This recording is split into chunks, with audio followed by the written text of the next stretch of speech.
bienvenue dans le Flow Conscient, un espace où l'on prend le temps de respirer, de penser et d'habiter pleinement ce qui nous traverse. Une immersion dans le présent où le yoga, la philosophie et le développement personnel s'entrelacent pour éveiller le corps, le cœur et l'esprit. Ici, la parole circule avec intention et on laisse couler les mots sans précipitation. En solo ou avec un invité, je t'accompagne dans l'exploration d'un flow à la fois ancré, lucide et vivant. Des formats courts pour des idées longues, destinés à celles et ceux qui se posent des questions, veulent penser autrement et apprendre à se connaître. Je suis Alexandra, professeure de yoga et naturopathe, et je t'invite à entrer dans le flow, tout simplement. Et bonjour et bienvenue dans le Flow Conscient, nouvel épisode consacré à l'énergie de l'été. Donc c'est un épisode qui va s'articuler en plusieurs parties. D'abord, je vais te parler de l'énergie de la saison. Je vais aborder notamment le point de vue de la médecine traditionnelle chinoise. On va également parler de l'été d'un point de vue plus yoga. Et puis aussi d'un point de vue naturopathique avec quelques conseils sans doute un peu alimentation, etc. Hygiène de vie.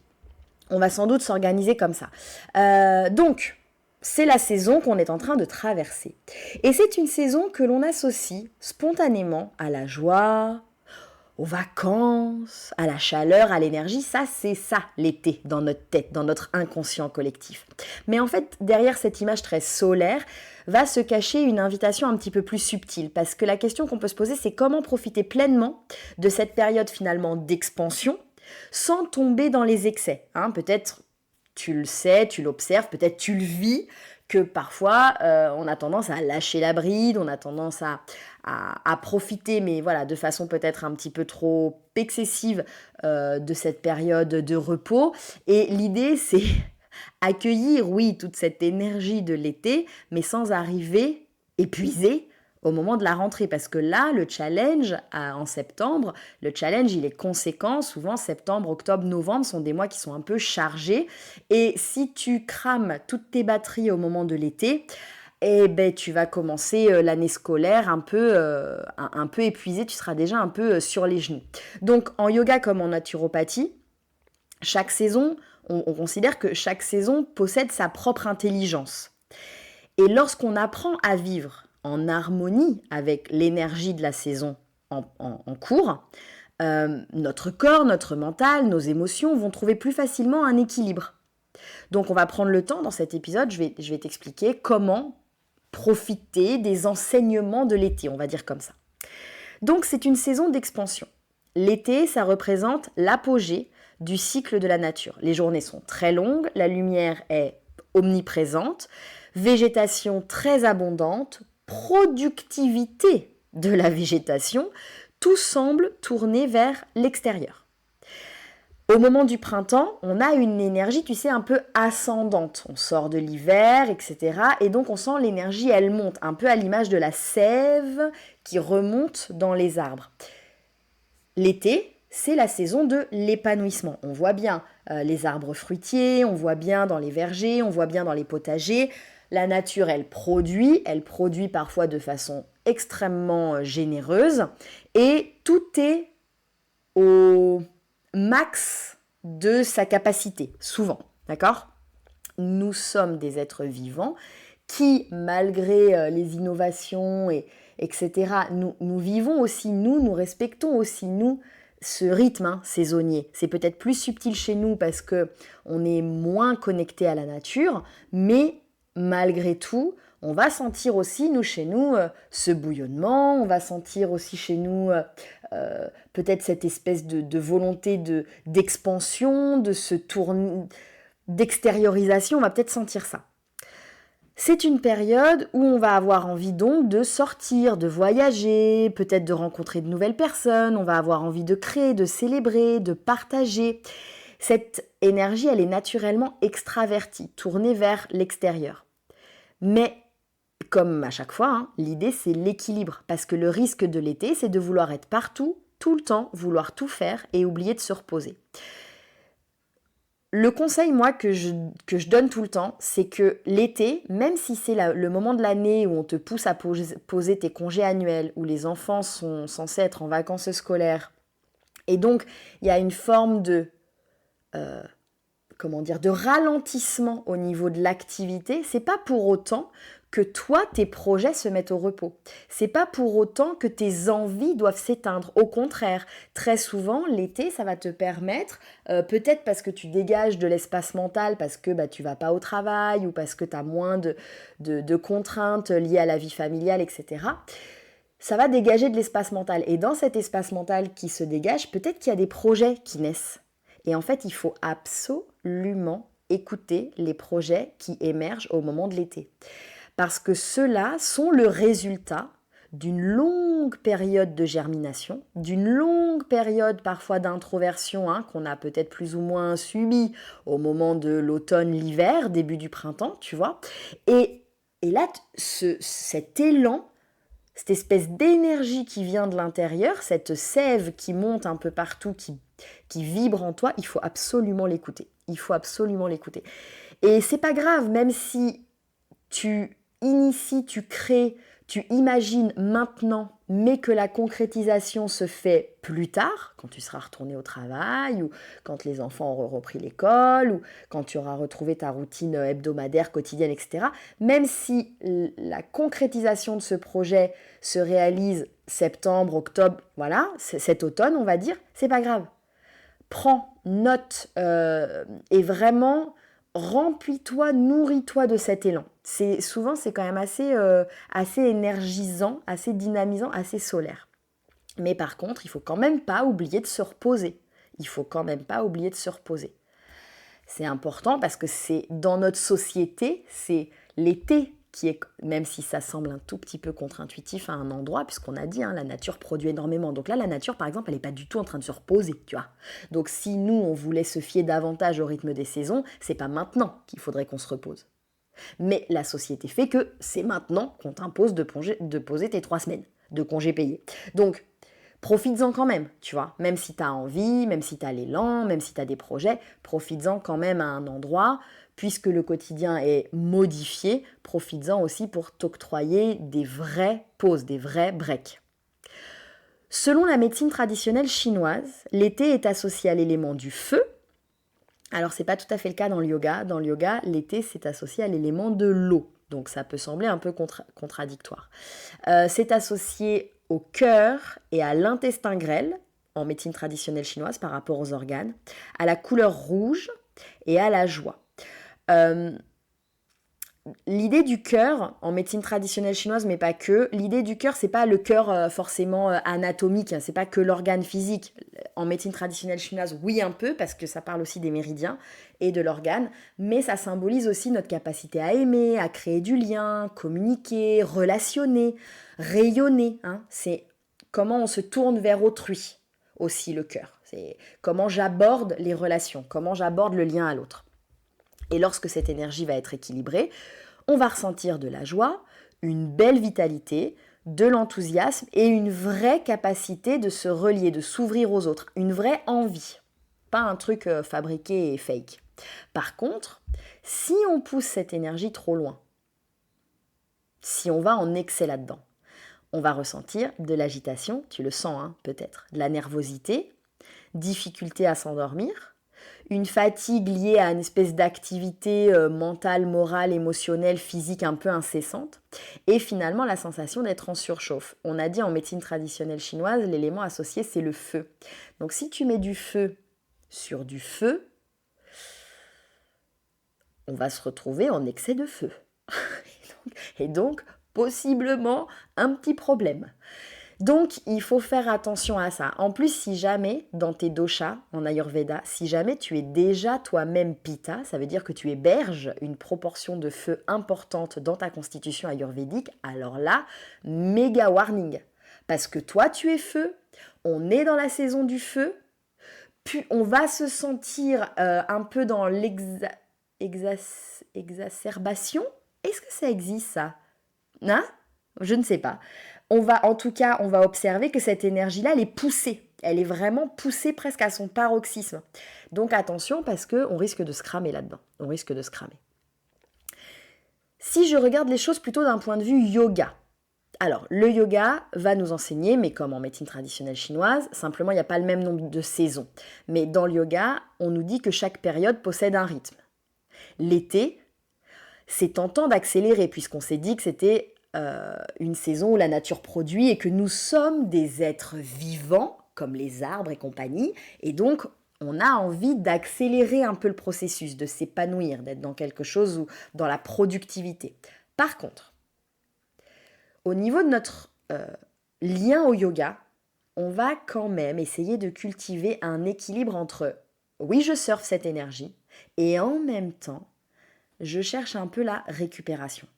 Et en même temps, cette énergie, je vais peut-être pas la surfer de la même manière. L'été, ça va être une période pour pratiquer à l'extérieur, par exemple. Ça peut être intéressant, ça aussi, d'aller se poser dehors avec son tapis et de profiter de ce qu'on observe.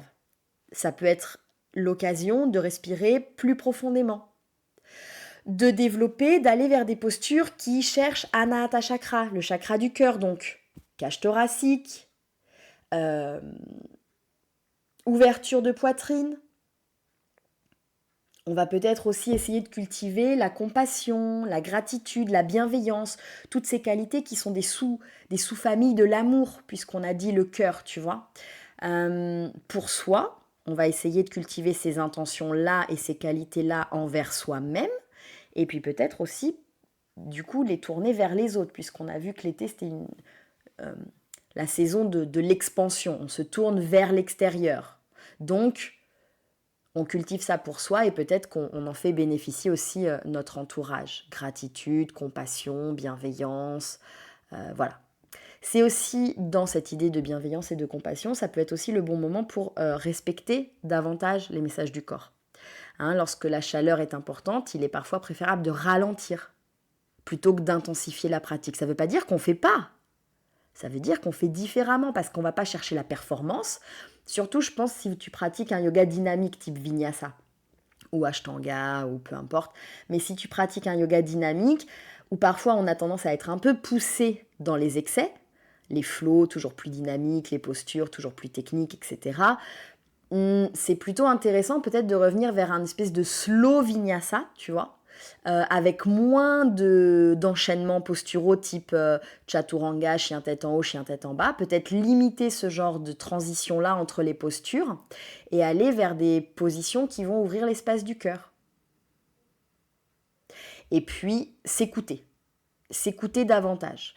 Alors, là, on sort, au moment où j'enregistre l'épisode, on sort d'une période de canicule et vraiment, les organismes ont été fatigués.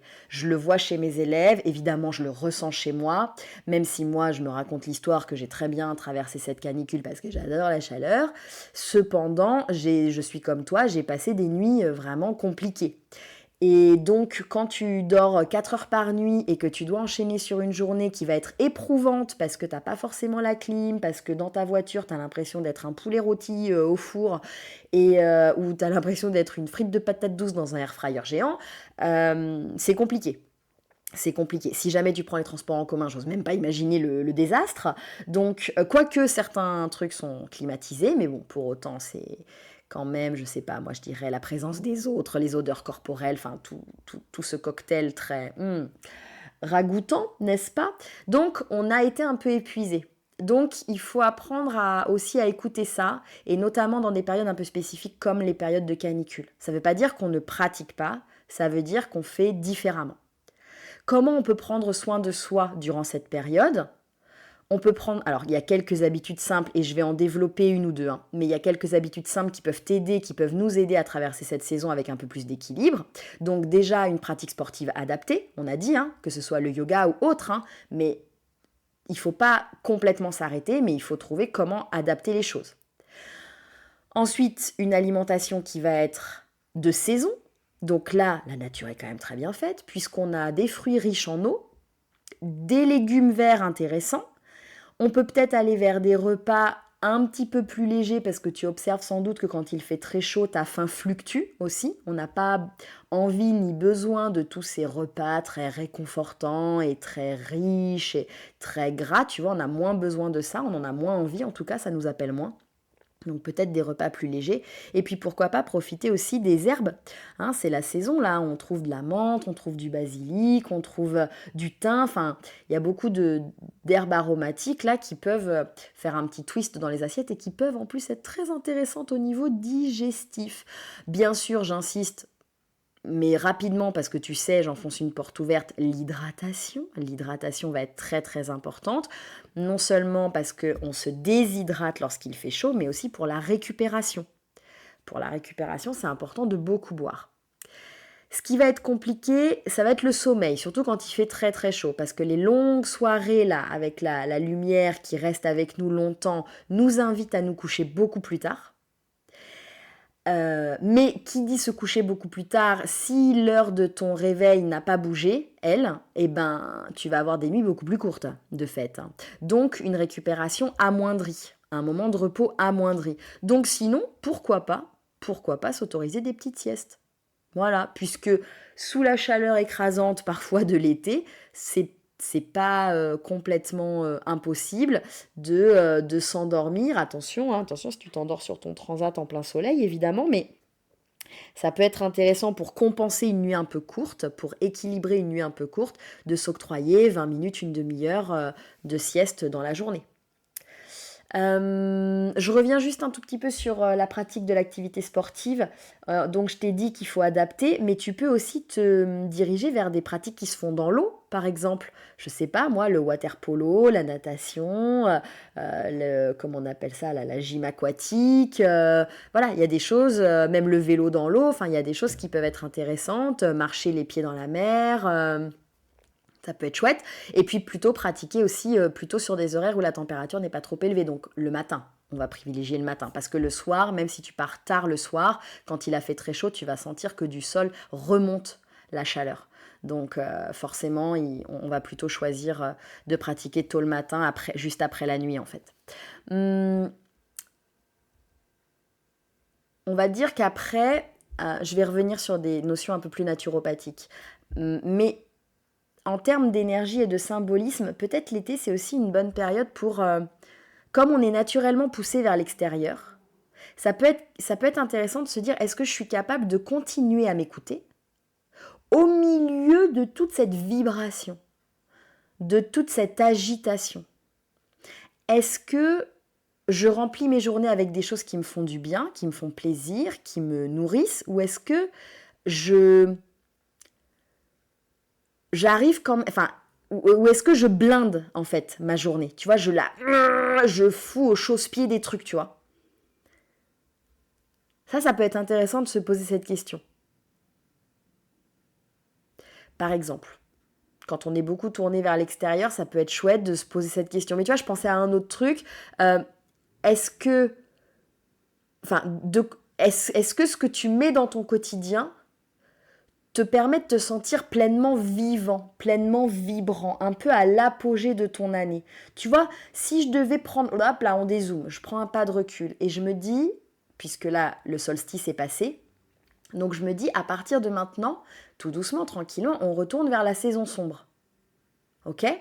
Donc là, je suis au moment où les journées sont les plus longues, entre guillemets, j'ai peut-être le plus de temps pour moi, parce que je vais moins au travail, parce que ceci, parce que cela, parce que les enfants, je les ai filés aux grands-parents, j'en sais rien. Donc j'ai du temps pour moi. Comment je l'utilise ce temps ? Comment je l'utilise ce temps ? Est-ce que je fais quelque chose qui me nourrit vraiment, qui me permet de me construire, de projeter, d'envisager la suite, ou est-ce que soit je procrastine, soit je glandouille, pardon pour le terme, soit je blinde pour, tu vois, occuper un espace vide parce que je suis un peu inconfortable, puisque le rythme de mes journées a changé, je suis un petit peu inconfortable peut-être avec ces moments de solitude ou de ces moments moins remplis, tu vois. Je pense qu'il y a des questions comme ça qui sont intéressantes et l'idée c'est de cultiver voilà, l'écoute malgré l'apogée énergétique. Malgré ce taux vibratoire très élevé qui pourrait nous inviter à plus de dispersion. L'idée, c'est peut-être profitons de la vibe, mais sans se disperser, justement. Et c'est pas facile à faire. C'est pas facile à faire parce que ça demande vraiment d'être attentif et vigilant à cette énergie qui nous appelle beaucoup en dehors, peut-être trop en dehors. Tu vois? Et à quel endroit tu mets le trop, c'est pas facile ça, de savoir ça. À quel moment ça devient trop? Là, je suis trop sortie, j'ai trop fait la fête, j'ai trop picolé, j'ai trop mal dormi. À quel endroit on met le trop? Et c'est un peu trop tard, je dirais. Là où tu mets le trop, ça veut dire que c'est déjà un peu trop tard. Alors, je vais faire un tout petit pas de recul et je vais revenir plutôt sur des notions un tout petit peu plus naturopathiques, on va dire. Et je vais te parler vraiment plus avec cette casquette-là. L'été, il faut comprendre que c'est une période durant laquelle ton corps va mettre tout en œuvre, beaucoup de mécanismes en place pour maintenir ta température, sa température, autour de 37 degrés. Retiens bien ça, parce que ça, c'est hyper important. Comment je le sais que mon corps fait tout ce qu'il faut pour rester à 37 degrés? Quand la température grimpe, tu vois bien que ton organisme travaille davantage. À quoi tu le reconnais? Tu transpires. Tu transpires pour évacuer la chaleur. Tu le sens peut-être que tes vaisseaux sanguins se dilatent de façon à favoriser les échanges thermiques. Ça, peut-être que tu l'observes. Tu vas aussi ressentir que tes besoins en eau augmentent. Et toute cette énergie mobilisée explique pourquoi il est parfois normal de se sentir beaucoup plus fatigué. Surtout lorsque là, on sort, on l'a observé, d'une période de canicule. Donc la naturopathie va nous encourager à accompagner ces mécanismes naturels plutôt qu'à les contrarier. En alimentation, on va choisir la fraîcheur. Attention, je reviens. On va choisir la fraîcheur et on va utiliser les produits saisonniers. Donc, c'est hyper intéressant de remarquer qu'en ce moment, on a une diversité incroyable de fruits, de légumes qui sont riches en eau, en vitamines, en minéraux, en antioxydants. On va privilégier les tomates, les concombres, les courgettes, les poivrons, la salade, le radis. On va privilégier le melon, la pastèque, pêche, abricot, nectarine, fruits rouges. Et comme je te disais tout à l'heure, les herbes, comme le basilic, la menthe, le persil, la coriandre, tu vois. C'est vraiment un cocktail. Il faut que tu aies ces aliments-là dans ton assiette à chaque repas. C'est très très important parce que ces aliments-là vont participer assez naturellement et sans que tu t'en aperçoives à ton hydratation et vont t'apporter beaucoup de micronutriments. L'été, ça va aussi être une invitation à alléger tes repas, mais attention, on ne supprime pas les protéines, on ne supprime pas les bonnes graisses, on veut privilégier des cuissons peut-être plus douces, des assiettes plus végétales et des repas qui vont être faciles à digérer. Et c'est là que je vais te donner le discours moins fun. Si tu ne manges que des crudités et si tu manges froid ou si tu bois gelé, l'autre fois j'ai pris sur moi, j'ai vu une aberration, j'ai vu une dame dans le RER qui avait sans doute mis une petite bouteille d'eau au congélateur et du coup dans sa bouteille d'eau il y avait un gros glaçon, mais un glaçon je pense que c'était l'eau de la bouteille qui avait figé et en fait au fur et à mesure le truc se réchauffait et donc la glace fondait et la dame elle buvait l'eau de cette bouteille là. Donc ça veut dire qu'elle buvait une eau qui était particulièrement froide et qui avait en plus été congelée. Et là, je me suis dit, elle n'a pas peur pour son transit, cette dame, elle est extrêmement courageuse. Mais ce que je me suis dit aussi, c'est qu'en fait, c'est tellement contre-productif. Peut-être que ton intuition te dit « Ah j'ai très chaud, du coup il faut que je boive très froid ». Mais si tu prends 2 secondes, vraiment 2 secondes pour penser à la chose, tu te souviens, je t'ai dit, ton corps, il va tout faire pour maintenir sa température autour de 37 degrés.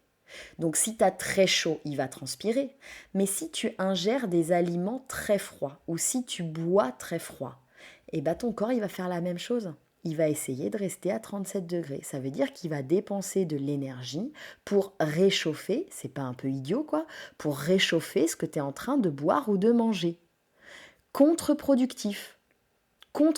Et c'est pareil par rapport à l'alimentation. Si tu ne manges que cru, Les crudités sont plus difficiles au niveau de la digestion que les aliments cuits, donc ton corps va utiliser encore plus de ressources et encore plus d'énergie pour digérer le cru.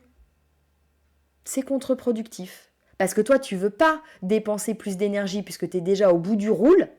Et en plus, il fait une chaleur de zinzin. Donc, t'as pas envie de dépenser d'énergie. T'as pas envie de mettre du feu sur du feu. Ton feu digestif, tu voudrais qu'il reste tranquille, le feu digestif. Mais toi, tu manges du cru et tu bois de l'eau congelée. Toi ou quelqu'un d'autre.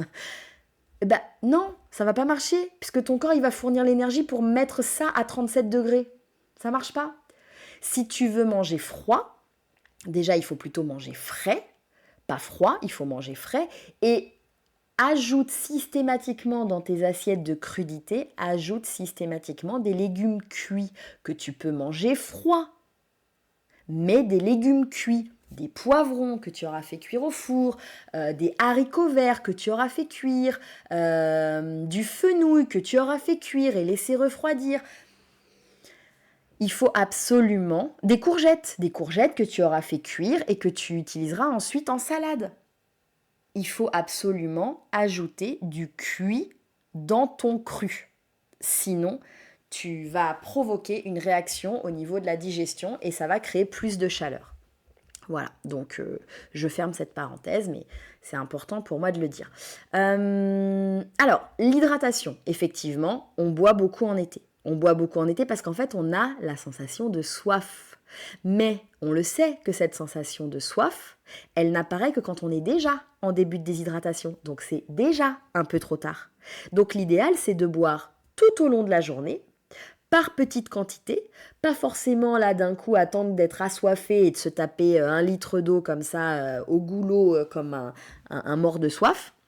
Donc l'idéal, c'est de boire toute la journée, peut-être par petite quantité. On peut aller vers des eaux aromatisées ou alors des choses avec, tu sais, tu mets des feuilles de menthe, tu mets des rondelles de citron, tu mets un peu de concombre. Ça peut être aussi une bonne alternative pour éviter les boissons, les sodas, tu vois, les boissons ou les boissons industrielles, on va dire, type Ice Tea, Oasis et compagnie, tu vois. Ou même les jus, hein, parce que ton jus de pomme qui est sans sucre ajouté, évidemment, ça semble être une alternative plus saine, mais malgré tout, ça reste quelque chose d'assez sucré et de pas toujours ultra désaltérant. Quand tu as envie d'un truc qui désaltère vraiment, tu vois, le jus de pomme, le jus d'orange, c'est pas génial, tu vois. Donc peut-être une eau aromatisée que tu peux faire à la maison, même avec les épluchures de tes légumes, légumes bio, si tu gardes les épluchures et que tu les mets dans l'eau. Mais en tout cas, ça peut être intéressant. Et puis, je sais que c'est un peu contre-intuitif, mais boire chaud, c'est possible de boire chaud. De boire des tisanes, de boire du thé, de boire un café, c'est possible de boire chaud. C'est peut-être pas ce dont tu vas avoir envie, mais c'est pas inintéressant. Je rappelle que les populations qui vivent dans les pays très chauds boivent le thé. Et je pense qu'ils s'y connaissent un peu mieux que nous en termes de chaleur et de gestion par rapport à tout ça. Donc, ça peut être intéressant de s'en inspirer. Par contre, tout ce qui va être soda, excès d'alcool, forcément, tu le sais, ça va favoriser ta déshydratation. Donc, peut-être on freine sur ces choses-là. On va essayer de soutenir la peau aussi par rapport à l'été et la naturopathie. Donc, la peau, il faut savoir que c'est le plus étendu, le plus grand organe du corps, c'est un émonctoire, ça fait partie des organes qui évacuent les déchets. Alors là, pour le coup, j'ai envie de te dire la transpiration, enfin là, c'est un phénomène qui est en même temps précieux et évident, parce que plutôt que de chercher à la bloquer, ta transpiration, ce qu'on aurait tendance à vouloir faire parce que mal vu, parce que socialement mal accepté, c'est intéressant de la respecter et de prendre soin de ta peau, malgré la transpiration, à travers une bonne hydratation, des produits adaptés à la saison, une alimentation riche en antioxydants et une exposition raisonnable au soleil. Le soleil, c'est indispensable à la synthèse de la vitamine D et à ton moral. Donc, ok pour le soleil, bien sûr ok. Attention, malgré tout, c'est bien de considérer une exposition progressive et d'utiliser des produits pour protéger de certains UV qui sont délétères et qui provoquent un vieillissement accéléré de la peau, des maladies de peau, des cancers, etc. D'accord ? Les plantes qui vont t'accompagner pendant cette saison, moi je te conseille vivement la mélisse et la verveine. Ça va favoriser la détente lors de soirées qui peuvent être un petit peu agitées par la chaleur. L'hibiscus, alors ça a un goût particulier, tout le monde n'aime pas, mais ça peut être intéressant de le consommer en infusion froide parce qu'il va vraiment apporter quelque chose de frais. La menthe, pareil, pour les mêmes raisons, agréable sensation de fraîcheur. Donc tu peux en mettre dans ton eau, tu peux en mettre dans ta tisane. Voilà, la menthe, c'est quand même vraiment quelque chose qui va naturellement nous donner une sensation de frais. Mais par contre, comme toujours, je te rappelle que ces plantes-là, elles ne sont pas anodines. Si jamais tu suis un traitement médical, si jamais tu es en période de grossesse ou une pathologie particulière, quand tu veux consommer ces plantes-là, que ce soit en infusion ou peut-être je sais pas moi, en complément alimentaire ou... Bon, si tu veux consommer ces plantes-là, demande peut-être un avis au pharmacien au moment de te procurer les produits ou peut-être demande si tu es dans un cas spécifique, parce que là, les plantes que je t'ai mentionnées, que ce soit la menthe, la verveine, l'hibiscus, il n'y a pas de contre-indication majeure, mais quand même, malgré tout, si tu es dans un cas spécifique, demande conseil quand même à un naturopathe ou un pharmacien, ça peut quand même être... tu vois, si tu veux acheter un hydrolat par exemple, demande conseil avant de le prendre parce que si tu es dans un cas spécifique, il y a peut-être des choses qui vont être contre-indiquées. Et puis, c'est intéressant, je vais finir avec ça, de toujours penser à respecter ton rythme. Parce que tu peux te sentir un peu emporté par l'énergie de l'été, tu vois. C'est un peu foufou, on est un peu là, tous excités. La chaleur, ça rend les gens très irritables. Là, je l'ai vu sur la canicule, vraiment, on l'a noté. Ça crée des comportements qui sont un peu particuliers, un état d'esprit qui change. Et on oublie souvent qu'on n'est pas des machines. Même si les journées en été sont plus longues et si les sollicitations sont plus nombreuses, et que tu as envie de profiter de chaque instant, et c'est ok, et c'est normal, et c'est logique de vouloir tout faire et dire oui à tout, mais prends soin de ta vitalité.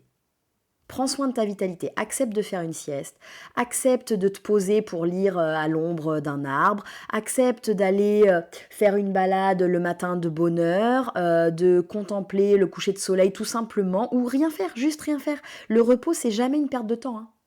Le repos, il faut voir ça comme quand tu branches ton téléphone sur le chargeur. Si tu le branches jamais, à un moment donné, ton téléphone, tu ne pourras plus l'utiliser. Donc, tu es bien obligé de temps en temps d'aller mettre ton téléphone sur secteur et d'attendre. Et c'est très bien, ça recharge la batterie et hop, là derrière, on peut utiliser de nouveau toutes les fonctionnalités qui nous intéressent. C'est pareil pour nous. Ce temps de repos, il fait pleinement partie de notre équilibre. Donc, on accueille ça l'été. Et puis voilà, on traverse cette saison en essayant de kiffer, en essayant de profiter des bons moments. Et puis oui, peut-être qu'on essaye de faire fructifier des idées, des projets, des choses qu'on a en nous et que peut-être on ne peut pas concrétiser tout de suite, mais qu'on pourra sans doute concrétiser et rendre tangible et réel au moment de l'automne. Donc, prends soin de toi, je te souhaite un bel été, essaye d'apprendre à vivre avec cette saison-là et globalement avec les autres saisons, essaye de vivre avec plutôt que de t'installer dans quelque chose à contre-courant qui est épuisant. Merci de m'avoir écouté, je te retrouve la semaine prochaine pour un nouvel épisode, je te dis à très bientôt, bye bye. Merci d'avoir pris ce temps avec moi dans le Flow Conscient. Si cet épisode t'a parlé, n'hésite pas à le partager, à t'abonner ou à laisser un mot doux sur ta plateforme d'écoute. On se retrouve très bientôt pour un nouveau souffle, une nouvelle réflexion. D'ici là, reste en flow et en conscience. À bientôt.